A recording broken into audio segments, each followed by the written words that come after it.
En este video nos adentraremos en los últimos momentos de algunos de los criminales más temidos de la historia moderna. Sus rostros causaron terror y sus nombres son recordados como símbolos de oscuridad y misterio. Cada uno de ellos enfrentó un destino ineludible, en celdas estrechas, bajo la mirada de quienes esperaban justicia. Desde aquellos que eligieron métodos de ejecución inesperados hasta los que decidieron no resistirse al final, cada historia revela un lado inquietante y perturbador de la naturaleza humana. ¿Qué pasa por la mente de alguien que sabe que el tiempo se agota? ¿Qué secretos ocultan sus últimas palabras? Acompáñanos a explorar la verdad detrás de los rostros y las decisiones de estos personajes que, hasta el último momento, dejaron huellas profundas en quienes los rodearon. La oscura vida de Ted Bundy. Ted Bundy es recordado como uno de los criminales más infames del siglo XX. Entre 1974 y 1978, su rastro de violencia y engaño dejó una marca indeleble en varios estados de Estados Unidos, como Washington, Oregón, Utah, Colorado y Florida. Bundy era un hombre de apariencia educada, amable y con una capacidad para inspirar confianza que parecía natural, aunque su interior ocultaba oscuros impulsos. La paradoja de su personalidad, combinada con sus crímenes, lo convirtió en un caso de estudio fascinante y aterrador. Su método de acercamiento a sus víctimas solía implicar fingir una lesión o necesidad de ayuda para atraer la simpatía de jóvenes desprevenidas, quienes rápidamente se convertían en sus víctimas. Este comportamiento engañoso fue tan eficiente que Bundy consiguió cometer múltiples crímenes en diferentes estados antes de ser capturado. Sin embargo, su arresto no significó el fin de su historia criminal.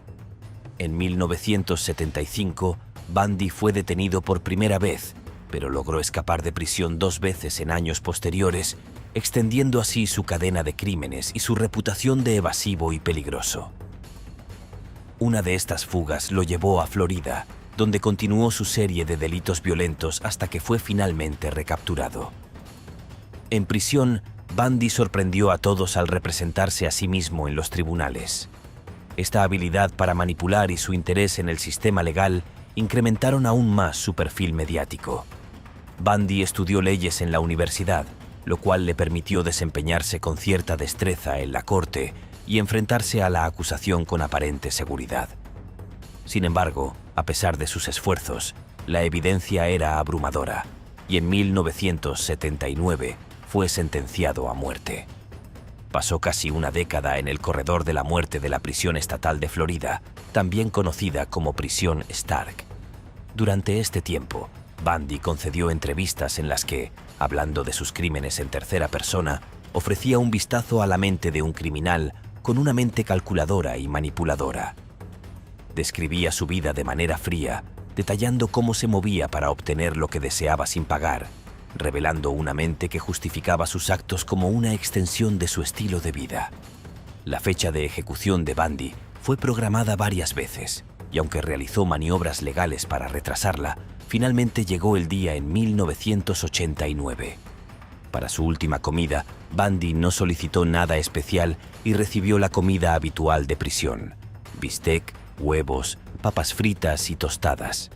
Mostró poco interés en el plato, dejando gran parte de la comida sin tocar, en un gesto que algunos interpretaron como resignación ante su destino.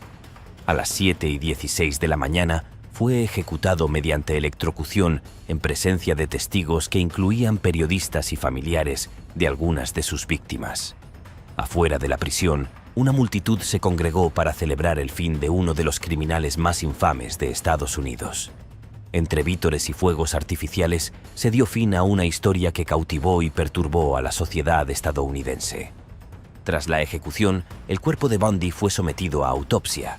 Su cerebro fue extraído y enviado para estudios neurológicos con la intención de encontrar posibles explicaciones a su conducta extrema. Sus restos fueron incinerados y sus cenizas fueron esparcidas en las montañas Cascade de Washington, un lugar estrechamente ligado a sus crímenes y donde se cierra el círculo de su trágica saga. La trágica historia de Aileen Wuornos. Aileen Wuornos es una figura controversial en la historia criminal de Estados Unidos. Su vida y sus crímenes han sido objeto de análisis, no solo por la brutalidad de sus actos, sino también por la complejidad de su historia personal. Desde su infancia, Wuornos vivió en condiciones que la marcaron profundamente. Nació en 1956, en una familia disfuncional en Michigan. Su madre la abandonó cuando apenas tenía unos meses y Aileen quedó bajo el cuidado de sus abuelos, quienes la sometieron a un entorno inestable y difícil. A los 11 años, Wuornos ya se encontraba en situaciones de riesgo, involucrada en intercambios de favores para conseguir comida, cigarrillos y drogas, lo que refleja la falta de recursos y apoyo en su vida. Con el tiempo, su situación solo empeoró. Durante su adolescencia, Wuornos experimentó un periodo de rebeldía y actos delictivos menores que la llevaron a alejarse aún más de su familia. Con escasas oportunidades, comenzó a trabajar como trabajadora de la noche, y esto la condujo a una serie de relaciones abusivas y a una vida nómada. En su adultez, Wuornos se trasladó al estado de Florida, donde su conducta se tornó aún más conflictiva. Entre 1989 y 1990, Wuornos se volvió responsable de la muerte de 7 hombres. La motivación de sus crímenes fue un tema de intenso debate, ya que Wuornos afirmó haber actuado en defensa propia, alegando que las víctimas intentaron agredirla. A pesar de estas declaraciones, la Fiscalía presentó pruebas que contradecían sus afirmaciones, describiéndola como una persona impulsiva y violenta. Durante el juicio, se presentó un perfil psicológico complejo, incluyendo diagnósticos de trastorno límite de la personalidad y trastorno antisocial. Sin embargo, estas evaluaciones no fueron suficientes para absolverla de los cargos. Wuornos fue condenada por 6 de los 7 asesinatos y sentenciada a muerte. Pasó 12 años en el corredor de la muerte en Florida, donde mostró comportamientos erráticos y denunció recibir un trato hostil en prisión, lo que incrementó el interés público en su caso. Durante su tiempo en prisión, Wuornos hizo numerosas apariciones en los medios de comunicación, donde compartió detalles de su vida, expresando una mezcla de frustración y amargura hacia el sistema judicial. Sus entrevistas eran intensas, y en ellas manifestó su desconfianza hacia las instituciones que, en su percepción, la habían desamparado. A pocos días de su ejecución, sus declaraciones reflejaban una mezcla de vulnerabilidad y desafío, mostrando la tensión emocional que había caracterizado su vida. El 9 de octubre de 2002, Aileen Wuornos fue ejecutada mediante inyección letal. En sus últimos momentos, pidió una última comida sencilla: una taza de café. Su declaración final fue enigmática, expresando: «Volveré como el día de la independencia con Jesús». Wuornos se convirtió en la segunda mujer ejecutada en Florida desde la reinstauración de la pena capital en 1976. Su ejecución, ampliamente cubierta por la prensa, reflejó el impacto de su caso en la sociedad. Sus restos fueron incinerados y las cenizas entregadas a su amiga de la infancia, Dawn Botkins, quien las esparció en un lugar significativo en Michigan. Aileen Wuornos es recordada no solo como una figura criminal, sino también como un ejemplo de los desafíos emocionales, sociales y psicológicos que pueden acompañar una vida en los márgenes de la sociedad. La complejidad de su historia sigue generando reflexiones sobre los factores que pueden llevar a alguien al límite de la legalidad y la moralidad.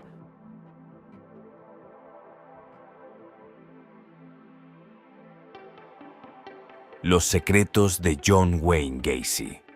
John Wayne Gacy, conocido como el payaso asesino, llevó una vida que en la superficie parecía la de cualquier ciudadano respetable de su comunidad.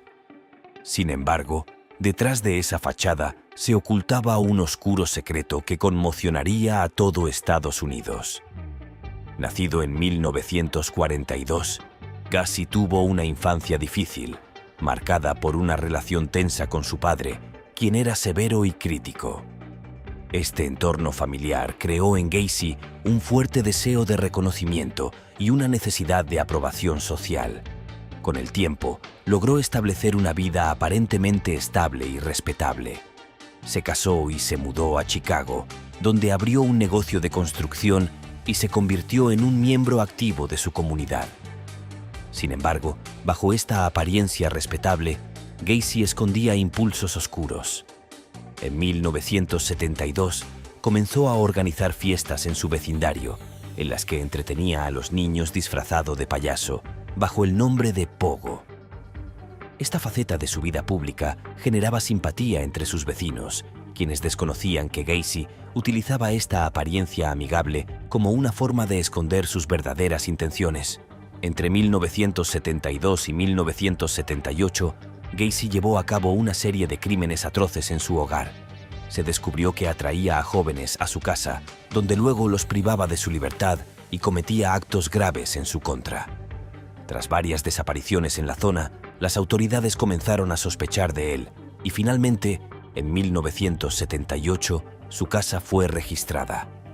Las autoridades quedaron impactadas al descubrir que Gacy había enterrado a 26 víctimas en un sótano especialmente preparado para sus crímenes.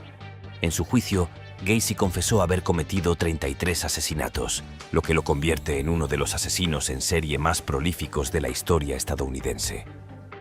Fue declarado culpable y condenado a muerte. Durante su tiempo en prisión, Gacy se dedicó a la pintura, un pasatiempo que le permitió expresar su mundo interior y que rápidamente adquirió notoriedad. Algunas de sus pinturas mostraban figuras de payasos, calaveras y otros símbolos que reflejaban su mente perturbada. La venta de estas obras generó controversia y alimentó la fascinación pública por su caso. Gacy pasó 14 años en el corredor de la muerte, realizando apelaciones para intentar evitar su ejecución, pero todas fueron rechazadas. Finalmente, en 1994, fue trasladado al centro penitenciario de Stateville para cumplir su sentencia. El día antes de su ejecución, Gacy tuvo una última reunión con su familia, quienes lo acompañaron en un picnic en los terrenos de la prisión. Para su última comida, pidió un festín de camarones fritos, pollo de una cadena famosa, papas fritas, fresas frescas y una bebida ligera. El 10 de mayo de 1994, a las 12:58 de la madrugada, Gacy fue ejecutado mediante inyección letal. Afuera de la prisión, una multitud se reunió para celebrar el fin de una vida marcada por crímenes brutales y engaño. Su historia sigue siendo un ejemplo de la capacidad humana para ocultar secretos tras una fachada aparentemente normal. La última decisión de Gary Gilmore. Gary Gilmore fue un criminal cuyo caso cobró relevancia no solo por sus crímenes, sino también por su firme decisión de aceptar la pena capital sin apelar.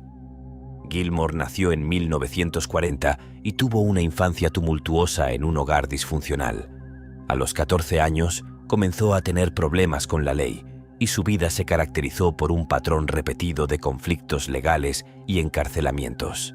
Con el tiempo, sus crímenes fueron aumentando en gravedad y tras pasar largos periodos en prisión, fue liberado bajo libertad condicional en 1976.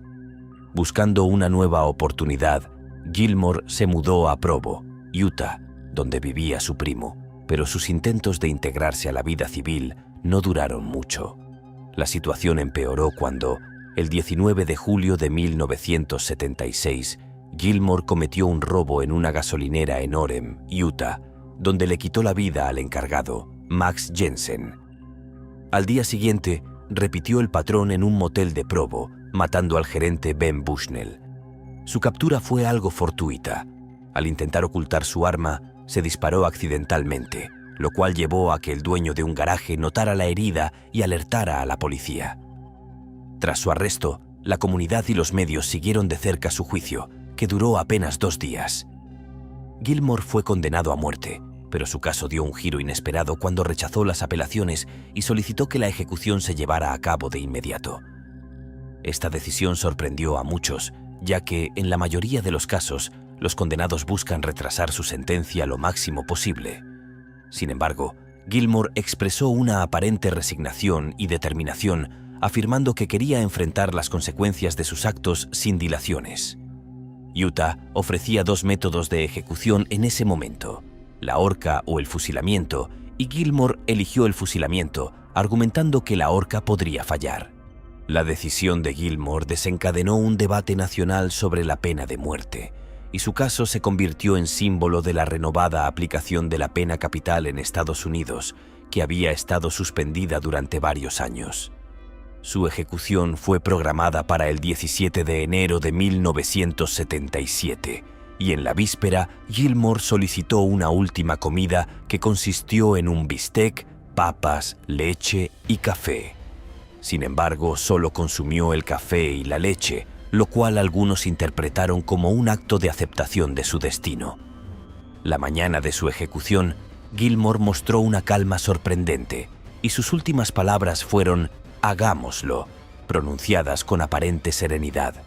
La ejecución, que se llevó a cabo mediante un pelotón de fusilamiento, fue supervisada por testigos y atrajo la atención mediática, convirtiéndose en uno de los primeros casos ampliamente cubiertos desde la restauración de la pena capital. Tras su muerte, el cuerpo de Gilmore fue incinerado y sus cenizas fueron esparcidas por su familia en un lugar privado. Curiosamente, la historia de Gilmore inspiró reacciones culturales, como la canción Gary Gilmore's Eyes, de la banda punk Adverts, que se convirtió en una exploración musical sobre el caso y el trasplante de córneas realizado a partir de su cuerpo. La vida y muerte de Gilmore reflejan una historia de autodestrucción y decisiones finales que generaron un hito en el sistema de justicia estadounidense.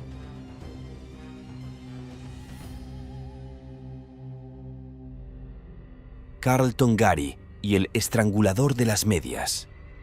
Carlton Gary, conocido como el estrangulador de las medias, es recordado por una serie de crímenes violentos cometidos en la década de los 70 que conmocionaron a la comunidad. Nacido en 1950, Gary vivió una infancia difícil que lo llevó a una vida de conflictos legales desde temprana edad. En 1977, comenzó a ser responsable de brutales ataques contra mujeres mayores en Columbus, Georgia. Estas mujeres, que solían vivir solas, se convirtieron en sus objetivos por razones que nunca fueron plenamente esclarecidas. Durante el período en que Gary actuó, su modus operandi fue particularmente escalofriante. Utilizaba prendas de vestir, generalmente medias, para estrangular a sus víctimas. La policía de Columbus enfrentaba una creciente presión para encontrar al responsable, y el caso pronto capturó la atención de los medios. Sin embargo, la identidad del agresor permaneció desconocida durante varios años, y Gary continuó cometiendo sus crímenes hasta 1978, cuando fue arrestado por un robo en Carolina del Sur. Tras recibir una condena de 21 años, logró escapar de la prisión en 1983, solo para ser recapturado al año siguiente. A medida que avanzaban las investigaciones, la policía descubrió huellas dactilares de Gary en las escenas de los crímenes en Georgia, lo cual se convirtió en una evidencia crucial en su contra. En 1986, Gary fue condenado por 3 de los asesinatos, aunque se le relacionó con un total de 7 homicidios. Durante su tiempo en prisión, pasó largos años en el corredor de la muerte, donde llevó una vida de aislamiento, limitada a una pequeña celda y con 1 hora diaria de ejercicio. Con el tiempo encontró una forma de expresión en el arte, creando tarjetas a mano que enviaba a sus familiares y seres queridos. En 1996, se casó con una mujer que conoció a través de un ministerio en prisión y adoptó a la hija de su esposa, lo cual estableció un vínculo familiar que le brindó una apariencia de normalidad. Sin embargo, las apelaciones y esperanzas de exoneración no cambiaron su destino. En diciembre de 2009, la Corte Suprema de Georgia detuvo brevemente su ejecución para considerar nuevas pruebas de ADN, pero finalmente se desestimaron y se fijó una nueva fecha. El 15 de marzo de 2018, a los 66 años, Gary fue ejecutado mediante inyección letal en la prisión Georgia Diagnostic and Classification en Jackson. No solicitó una última comida ni hizo declaración final. Su ejecución fue llevada a cabo con gran secretismo y el destino de sus restos no fue revelado públicamente. El caso de Carlton Gary sigue siendo un tema de debate sobre la pena de muerte y el sistema de justicia penal en Estados Unidos, generando reflexiones sobre los límites de la ética en la aplicación de esta medida.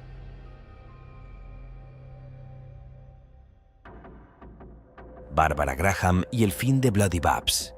Barbara Graham, apodada Bloody Babs por los medios de comunicación, es recordada por su dramática historia de vida y la brutalidad que rodeó su caso. Nació en 1923 en California y tuvo una infancia complicada en un hogar marcado por conflictos familiares y dificultades económicas. Desde joven, Graham comenzó a involucrarse en actividades ilícitas y mantuvo una serie de relaciones con hombres problemáticos. Trabajó en diferentes empleos ocasionales, pero fue en un burdel donde encontró un entorno que consolidó su relación con el mundo criminal. Su vida personal se caracterizó por un ciclo de matrimonios fracasados y relaciones conflictivas. En 1953 se casó con Henry Graham, un hombre con antecedentes penales y adicciones, quien la introdujo aún más en un mundo de delitos y conexiones con conocidos criminales.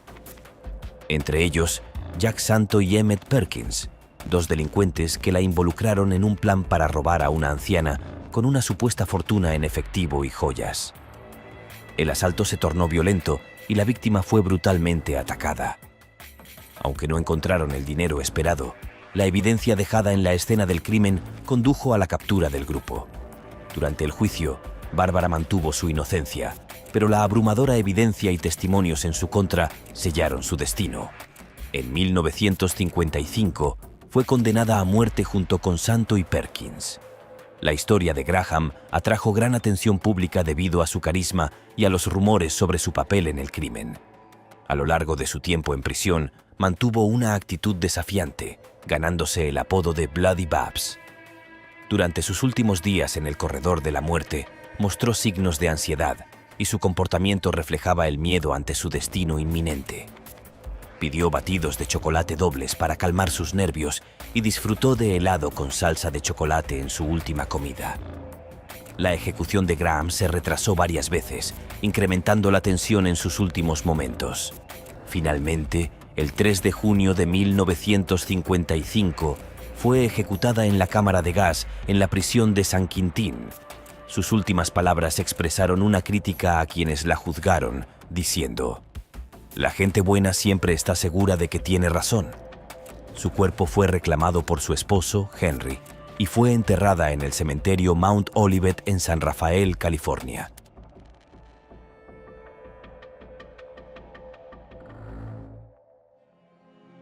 Wesley Dodd y su inusual sentencia.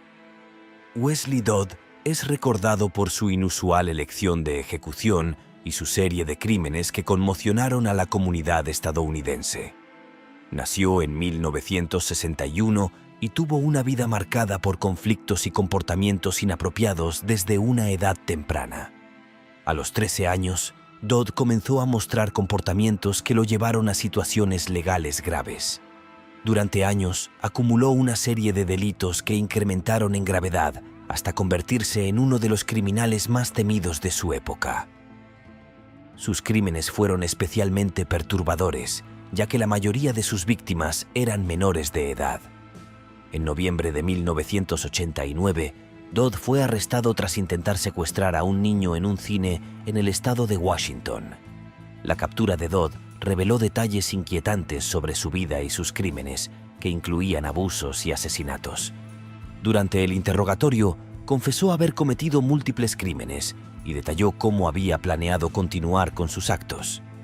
La policía descubrió evidencia en su hogar que incluía diarios y objetos personales de sus víctimas, además de recortes y fotografías que documentaban sus crímenes. Dodd fue acusado de asesinato en primer grado e intento de secuestro. Durante su juicio se declaró culpable y optó por no apelar su sentencia de muerte, afirmando que merecía el castigo y que la sociedad estaría mejor sin él. Al expresar públicamente su arrepentimiento, se comprometió a utilizar su tiempo en prisión para advertir a otros sobre los peligros de sus impulsos. Mientras estuvo en el corredor de la muerte, Dodd participó en entrevistas en las que habló abiertamente sobre sus crímenes, con el objetivo de disuadir a otras personas con tendencias similares. En una decisión poco común, Dodd eligió la horca como método de ejecución, un procedimiento que había sido prácticamente abandonado en Estados Unidos. Expresó que su elección era un reflejo de la manera en que había matado a su última víctima y creía que este método era el más adecuado. Su ejecución se programó para el 5 de enero de 1993 en la Penitenciaría Estatal de Washington, en Walla Walla, donde se construyó una horca especialmente para la ocasión. El día de su ejecución, Dodd disfrutó de una última comida que consistió en salmón asado y papas fritas. A la ejecución asistieron funcionarios de la prisión y familiares de las víctimas, quienes observaban el evento con una mezcla de emociones. Al no pronunciar últimas palabras, Dodd mostró una actitud de resignación. Su ejecución fue la primera en Estados Unidos en más de 3 décadas en llevarse a cabo mediante horca, lo que generó un gran debate sobre los métodos de pena capital en el país. Tras su muerte, el cuerpo de Dodd fue trasladado a Seattle para realizar una autopsia y luego fue incinerado. Las cenizas fueron entregadas a su familia, quienes prefirieron mantener su paradero en privado. El caso de Wesley Dodd se mantiene como un recordatorio perturbador de la oscuridad humana y de las difíciles decisiones que enfrenta el sistema de justicia en casos de extrema gravedad. David Mason y su última petición. David Mason fue un criminal cuya historia impactó profundamente a la ciudad de Oakland, California. Nacido en 1956, Mason creció en un entorno complicado que influyó en su posterior comportamiento delictivo. Desde joven, se involucró en actividades delictivas menores que poco a poco fueron escalando, comenzando con robos de poca importancia y con el tiempo transicionando hacia crímenes más violentos y perturbadores. Este aumento en la gravedad de sus acciones coincidió con un deterioro en su salud mental y un aumento en sus impulsos agresivos. En 1980, Mason comenzó a ejecutar una serie de crímenes horripilantes que sembraron el pánico en Oakland. Durante el período entre marzo y diciembre de ese año, cometió múltiples asesinatos, dirigiéndose principalmente a personas mayores que vivían solas. Estas víctimas eran vulnerables, lo que facilitaba que Mason perpetrara sus crímenes con una violencia inquietante. Su modus operandi incluía infiltrarse en las casas de sus víctimas, donde, en la mayoría de los casos, las atacaba de manera brutal, dejando tras de sí una estela de terror que resonaba en toda la comunidad. La situación alcanzó un punto crítico en enero de 1981, cuando, tras una intensa persecución en coche, Mason fue finalmente capturado por las autoridades. Durante su arresto, la policía encontró una inquietante cinta de video que Mason había grabado, donde confesaba sus crímenes y explicaba sus motivaciones. Este video se convirtió en una pieza de prueba crucial durante su juicio, mostrando no solo su culpabilidad, sino también su estado mental y la falta de remordimiento que sentía por sus acciones. Durante el proceso judicial, Mason admitió su culpabilidad y proporcionó detalles perturbadores sobre la violencia de sus actos, incluyendo el asesinato de un conocido, Robert Groff. Mason atacó a Groff tras descubrir que éste le había transmitido una enfermedad, un evento que desató en él una furia que culminó en homicidio. Este crimen se sumó a su creciente lista de asesinatos y agravó aún más la percepción pública de él como un peligroso criminal. Mason no solo fue condenado por los asesinatos iniciales, sino que también enfrentó cargos por conspirar para asesinar a otro recluso mientras se encontraba en la cárcel del condado de Alameda, lo que evidenció sus continuas inclinaciones violentas. En 1983 fue declarado culpable de 5 asesinatos y sentenciado a muerte, un veredicto que dejó a la comunidad dividida entre quienes pedían justicia y aquellos que argumentaban que su historia merecía una segunda oportunidad. Durante su tiempo en el corredor de la muerte, Mason mostró un aparente remordimiento por sus crímenes y desarrolló una relación significativa con Charlene, una mujer que conoció a través de un ministerio penitenciario. Esta conexión le brindó una especie de consuelo en su vida en prisión y le permitió reflexionar sobre el camino que había tomado. Con el tiempo, Mason comenzó a cuestionar sus decisiones y las consecuencias de sus actos, lo que lo llevó a tomar decisiones inusuales respecto a su futuro. A medida que pasaban los años, Mason decidió retirar una apelación que su abogado había presentado, argumentando que deseaba servir de ejemplo y disuadir a otros de seguir un camino de violencia. Esta decisión sorprendió a muchos, pues a menudo los condenados intentan prolongar su vida mediante cualquier medio posible. Su ejecución fue programada para el 24 de agosto de 1993, un acto que marcó uno de los últimos usos de la cámara de gas en el estado de California. La ejecución de Mason se llevó a cabo en la cámara de gas de la prisión estatal de San Quintín, donde sus últimas palabras fueron consideradas como una muestra de arrepentimiento y resignación ante su destino. Tras la ejecución, el destino de los restos de Mason sigue siendo incierto. Sus restos fueron incinerados o enterrados en una tumba sin nombre, un final trágico que refleja la oscuridad de su vida.